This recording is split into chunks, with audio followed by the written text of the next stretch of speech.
Welcome to Chapters of Growth, where we explore all sorts of fascinating ideas for unlocking your potential. Today, we're going to be diving into the world of cognitive enhancement, Oh, very cool. specifically a program called the Genius Wave. Have you heard of this? I have, yeah. Yeah, it claims to tap into your hidden potential in just 7 minutes a day. 7 minutes. I know, right? That's pretty impressive. Yeah, I'm intrigued to say the least. Yeah, it's a bold claim for sure. But what's interesting here is that this genius wave uses a technique called brainwave entrainment. Okay. Essentially, it uses sound frequencies to influence your brainwave patterns, Okay. potentially guiding your brain into states that are more conducive to learning or creativity or even deeper relaxation. Okay, so it's like using sound to tune your brain almost like a musical instrument. Exactly. That's pretty wild. Yeah. And the program was developed by this guy, Dr. James Rivers, who is a neuroscientist. Okay. And he's got an impressive background. He's MIT trained Wow. and even has some experience with NASA. Oh, wow. That's pretty cool. Yeah. So his credentials definitely pique your curiosity, right? Right. His credentials definitely pique your curiosity. Yeah. And the program itself is designed to activate theta brainwaves. Okay. Now, theta waves are fascinating because they're associated with those aha moments, those Yeah. flashes of insight and creativity that we often experience when we're in a relaxed, almost dreamy state. Okay. You know, think about those times when you're just drifting off to sleep or maybe taking a long walk in nature. Yeah, you're right. I often get my best ideas in the shower when my mind is relaxed and not really focused on anything specific. Exactly. So the Genius Wave is trying to induce that same state, but intentionally. Exactly. It's like creating a shortcut to those beneficial brainwave patterns. Oh, wow. And there is some scientific evidence to support this idea. Really? A 2021 study found that brainwave entrainment using flashing lights and beeping sounds could actually induce theta brainwave activity. That's amazing. So there's actual research backing up this idea that we can influence our brainwave states using external stimuli. Yeah. That's really cool. But what's interesting about this Genius Wave is it focuses specifically on theta waves. Right. Why is that significant? Well, theta waves aren't just about creativity and inspiration. They're also associated with deep relaxation and a state of heightened receptivity. Okay. So think of it like this. When your brain is in a theta state, it's like a sponge ready to absorb new information and make connections more easily. So if you're trying to learn something new or maybe just improve your overall cognitive function, being in a theta state could be incredibly beneficial. Exactly. Ah. And it's not just theoretical. The Genius Wave program claims to enhance focus, creativity, memory, and learning abilities, all in just 7 minutes a day. 7 minutes. That's less time than it takes me to make my morning coffee. I know, it's incredible. And right now, it's being offered at a discounted price of only $39. Wow, that's a steal. Plus, if you order now, you get 3 free bonuses. What? A best-selling book on attracting money and wealth, a guided visualization audio from a top-rated creator on the Calm app, and a Create Your Ideal Future infographic. Wow. And like they're throwing in the whole toolbox for success. I know, right? If you are intrigued by the possibilities of this Genius Wave, you can check out the link in the description below for just $39. You can experience the potential benefits of brainwave entrainment and see if it helps unlock your own hidden genius. Now, beyond the Genius Wave, there's a whole universe of other techniques that claim to enhance cognitive function, and many of them are rooted in this idea of neuroplasticity. That's right. Neuroplasticity essentially means that our brains aren't fixed. They can change and adapt throughout our lives, Okay. which is incredibly empowering because it suggests that we have the power to shape our own cognitive abilities. So we're not limited by our genetics or our past experiences. We can actually rewire our brains for the better. Exactly. That's exciting. Yeah, and some of these techniques, like the ones we'll be exploring, are designed to do just that, to tap into the brain's inherent ability to change and optimize its function. That's where it gets really exciting, right? Because we're not just talking about temporary boosts in focus or creativity. We're talking about potentially creating lasting changes in our brains. Absolutely. But how do these techniques actually work? What's the science behind them? Well, that's where it gets fascinating. Each technique approaches cognitive enhancement from a slightly different angle. Okay. Some, like speed reading, focus on improving information processing. Okay. Others, like meditation, work by calming the mind and reducing stress. So there are different pathways to achieving the same goal of enhancing our cognitive abilities. Exactly. And what's fascinating is that many of these techniques have been practiced for centuries, often in spiritual or contemplative traditions. So modern science is starting to catch up with ancient wisdom, in a sense. That's one way to look at it, and it's exciting to see how scientific research is now validating the effectiveness of these practices, providing us with a deeper understanding of how they work and how we can harness their power to optimize our brain function. That's awesome. Yeah, It is. So let's dive into some of these techniques. sounds good. Yeah. Let's do it. Let's delve into a few of these techniques, starting with one that might sound familiar, speed reading. Speed reading. It always makes me think of those scenes in movies where someone's flipping through a book at lightning speed. Right. Is that really possible in real life? Well, not quite like in the movies, but speed reading is a real skill, and it's not just about reading faster, it's about training your eyes and mind to absorb information more efficiently. So it's not just about moving your eyes faster across the page. Yeah. There's more to it. Exactly. One key aspect is minimizing what's called subvocalization, Okay. which is that inner voice we often use when we read. Oh, I know exactly what you mean. It's like I'm reading aloud in my head. Right, that's it. And by reducing that inner voice, speed reading techniques help you process information more quickly.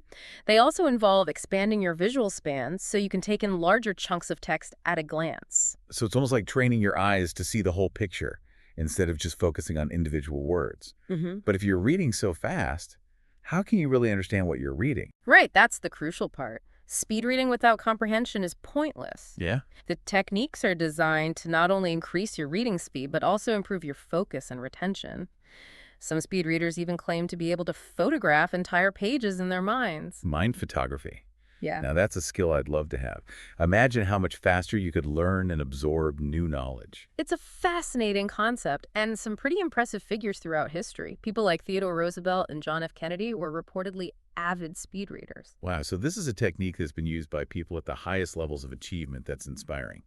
Now let's switch gears to a different approach, brain gland activation. Brain gland activation. Brain gland activation, that sounds intriguing, but also a little intimidating. What exactly does it involve? Well, it's based on the idea that stimulating specific glands in the brain can have a positive impact on cognitive function or mood or even physical health. One gland that often gets attention is the pituitary gland, sometimes called the master gland, Okay. because it controls the release of so many hormones. So the idea is that by activating the pituitary gland, you can influence a whole cascade of bodily functions. That's the theory, and some proponents of this approach believe that certain substances, like a compound called ormus, can help to activate these glands. Ormus, I've never heard of that. What is it exactly? Ormus is a bit of a mystery. Some describe it as a mineral supplement, while others claim it's a form of exotic matter with unique properties. There isn't a ton of scientific research on it yet, but there are anecdotal reports of its benefits, including enhanced mental clarity and creativity. So there's still a lot we don't know about Ormus and its potential effects. Absolutely. It's one of those areas where more research is needed to fully understand its potential and any associated risks. Speaking of areas that need more research, let's talk about sensory deprivation. I've always been curious about isolation tanks, but also a little apprehensive. I can understand that sensory deprivation can sound intense, but it's actually a technique that's been used for relaxation meditation and even therapeutic healing. So what exactly does it involve? I'm picturing myself floating in a dark, silent void. You're pretty close. The most common method is using an isolation tank, Okay. which is a light-proof, soundproof pod filled with salt water. So you literally float in there in complete darkness and silence. Hmm. That sounds both terrifying and incredibly peaceful at the same time. It's a unique experience, for sure. The idea is to minimize external stimuli, allowing your mind to quiet down and enter a deeply relaxed state. And research has shown that sensory deprivation can actually induce theta brainwaves, Wow. which we know are associated with creativity, intuition, and deep learning. So by depriving your senses, you're actually creating an environment where your brain can access those heightened states of awareness. Right. That's fascinating. And there's evidence suggesting that sensory deprivation can enhance neuroplasticity, Okay. making your brain more adaptable and receptive to new information. It's like hitting a mental reset button, Wow, a mental reset button. allowing your brain to rewire itself and break free from old patterns. That's a powerful image. There's some pretty remarkable anecdotal reports of the benefits of sensory deprivation. People claim to experience breakthroughs in creativity or problem solving, and even emotional healing.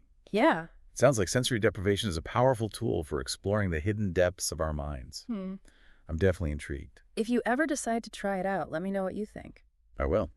Now let's shift gears to a topic that's essential for everyone's well-being, the connection between diet and cognitive function. This is something I'm always trying to improve.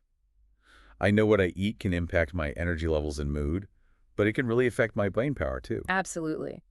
There's a growing body of research that shows a healthy diet can have a significant impact on cognitive function, particularly in children whose brains are still developing. So what are the brain-boosting foods we should be focusing on? The usual suspects for a healthy brain include foods rich in omega-3 fatty acids, antioxidants, and B vitamins. So things like fatty fish, blueberries, leafy greens. Exactly. And it's not just about what you eat, but also how you eat. Eating regular balanced meals throughout the day helps to maintain stable blood sugar levels, which is crucial for optimal brain function. So no more skipping meals or relying on sugary snacks for energy boosts. I'm guilty of that sometimes. Yeah, those habits can actually sabotage your brain power. And here's an interesting fact. Even moderate alcohol consumption, particularly red wine, Uh-huh. has been linked to cognitive benefits. Really? A glass of red wine with dinner might actually be good for my brain. That's news I can toast to. Red wine contains a compound called resveratrol, which has antioxidant properties and has been shown to improve blood flow to the brain. Of course, moderation is key. I know. Excessive alcohol consumption can have the opposite effect. Exactly. Balance is always key when it comes to a healthy lifestyle. Now let's delve into a topic that's gaining a lot of attention lately. Smart drugs, also known as nootropics. Smart drugs. I've heard that term thrown around, but I'm not really sure what it means. Are we talking about some kind of limitless pill that instantly boosts your IQ? Not quite. While there's no magic pill that can transform you into a genius overnight, there are certain substances that have been shown to enhance cognitive function in various ways. So what kind of effects are we talking about? Nootropics can potentially improve focus, memory, creativity, and even motivation. Some people use them to boost productivity, while others take them to enhance learning or simply to feel more mentally sharp. Sounds promising. But are these drugs safe? Are there any side effects? That's an important question. The answer depends on the specific nootropic and the dosage. Okay. Some nootropics are naturally occurring substances like caffeine or certain amino acids, while others are synthetic compounds. It's crucial to do your research and consult with a healthcare professional before experimenting with any of these substances. So it's like any other medication. You need to be informed and cautious. Makes sense. Exactly. Smart drugs can be a potential tool for cognitive enhancement, but it's essential to approach them with caution and seek professional guidance. Now let's turn to a technique that has a long and fascinating history: meditation. Meditation. I've always associated it with stress reduction and relaxation. But can it really enhance cognitive function too? It certainly can. Meditation has been shown to improve attention, focus, memory, and even emotional regulation. So it's not just about calming the mind. It's about training your brain to be more focused and efficient. Precisely. And there's a growing body of research that supports this. Really? Brain imaging studies have shown that regular meditation can actually change the structure of the brain, Wow. increasing gray matter in areas associated with learning and memory. So meditation can physically alter our brains in a positive way. That's incredible. It's a practice that has been used for centuries to cultivate mental clarity, emotional well-being, and spiritual growth, and now science is starting to understand the mechanisms behind its powerful effects. It sounds like meditation is a technique with benefits that extend far beyond just relaxation. Absolutely. Okay. It's a practice that can profoundly impact both our inner and outer worlds. This is also fascinating. Before we go any further, if you're enjoying this deep dive into cognitive enhancement and want to explore the potential of brainwave entrainment, be sure to check out the Genius Wave program. It's just $39, and you can find the link in the description below. Now, where were we? Right, we were about to discuss another practice that beautifully blends the physical and mental yoga. Yoga. I love yoga. Yeah. It's such a great way to stretch and strengthen and relax, but I didn't realize it could also enhance cognitive function. Yoga is a holistic practice that benefits both the body and the mind. Right. One of its key benefits is its ability to improve blood flow to the brain. So those downward dogs and sun salutations are actually pumping oxygen and nutrients to our brain cells. Exactly. And this increased blood flow can have a significant impact on cognitive function.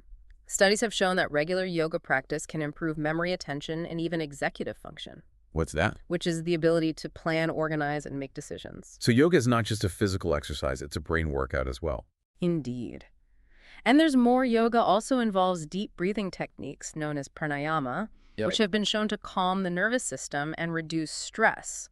And we know stress can be a major saboteur of cognitive function. Exactly. So by reducing stress and improving blood flow to the brain, yoga creates an optimal environment for cognitive enhancement. It sounds like yoga is a powerful tool for cultivating both physical and mental well-being. It certainly is. And it's a practice that's accessible to people of all ages and fitness levels. I'm definitely going to be adding more yoga to my routine. That's great to hear. Yeah.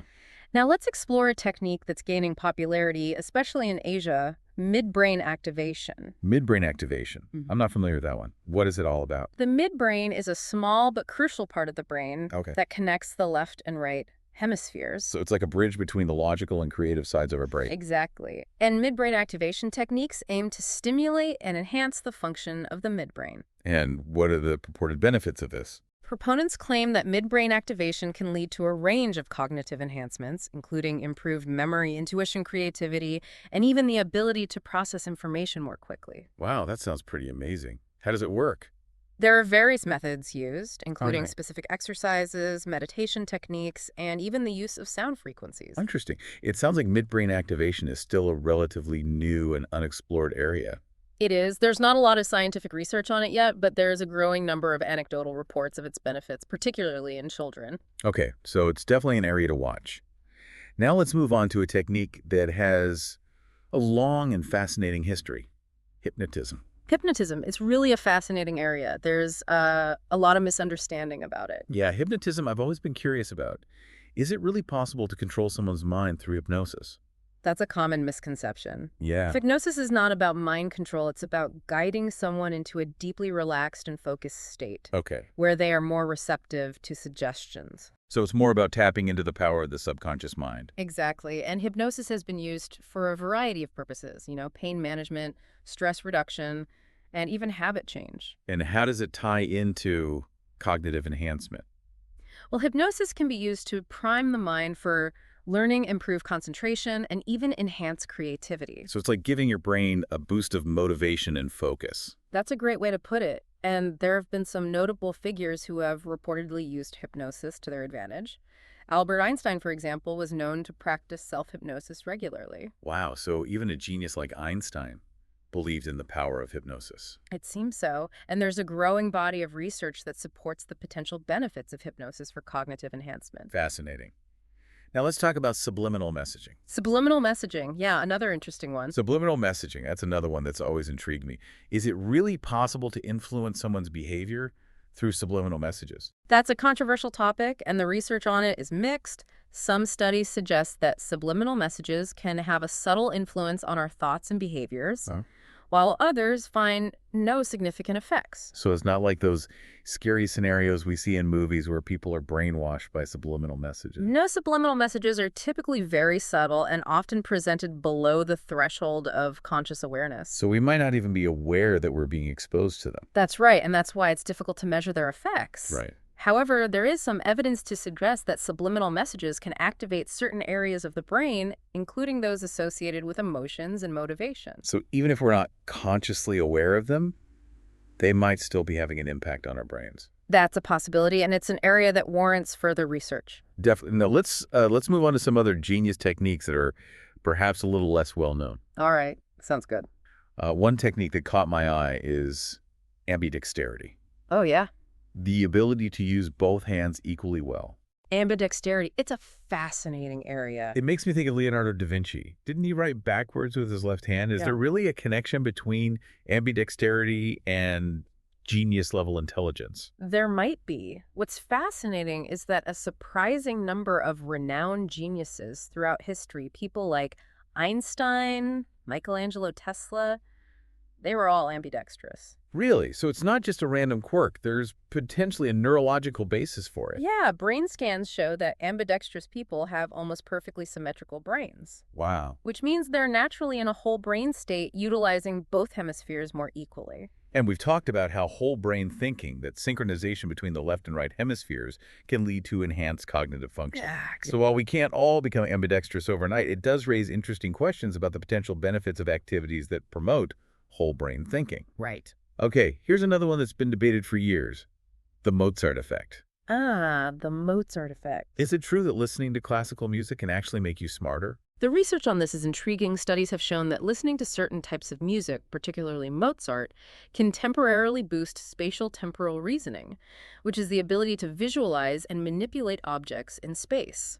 So it's not necessarily making you permanently smarter, but it might give your brain a temporary cognitive boost in specific areas. That's a good way to put it.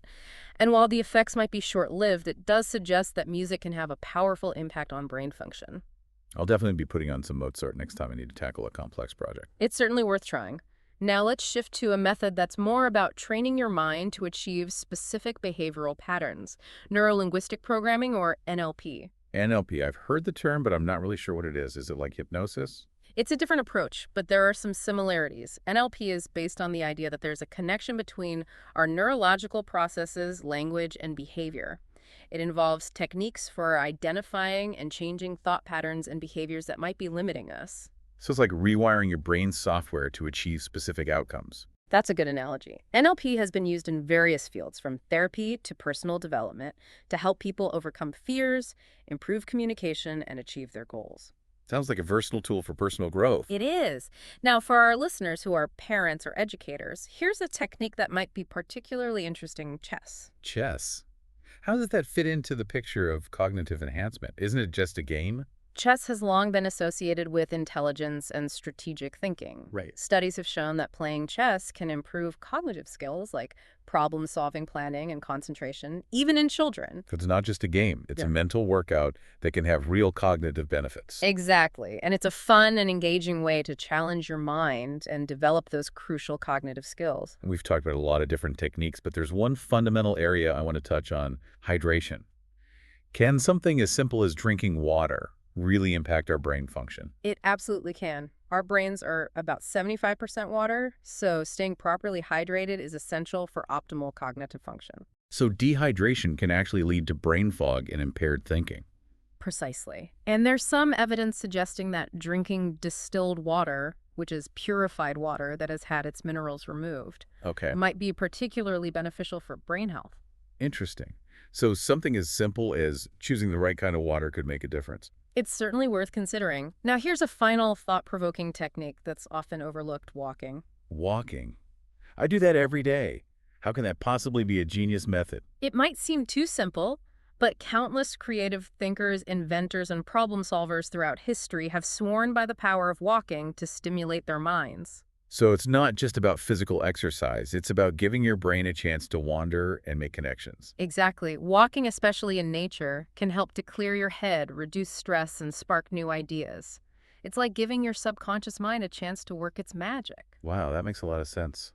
I'll definitely be paying more attention to how I feel after a good walk from now on. And one final technique we haven't mentioned is peripheral vision training as a potential way to enhance cognitive function. Okay. The theory is that improving our ability to see and process information in our peripheral vision can expand our awareness and stimulate brain activity.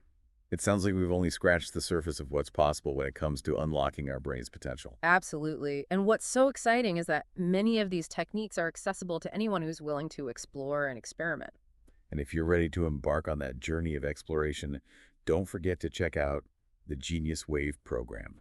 It's a simple, affordable, and potentially transformative tool for enhancing your cognitive function. You can find the link in the description below. So what are you waiting for? Choose a technique, try it out, and see what happens. You might be surprised at what your brain is capable of achieving. This has been an incredibly insightful deep dive into the world of cognitive enhancement. Thank you for joining us on this episode of Chapters of Growth Online.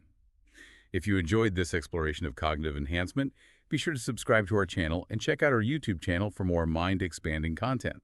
Until next time, keep those brains buzzing.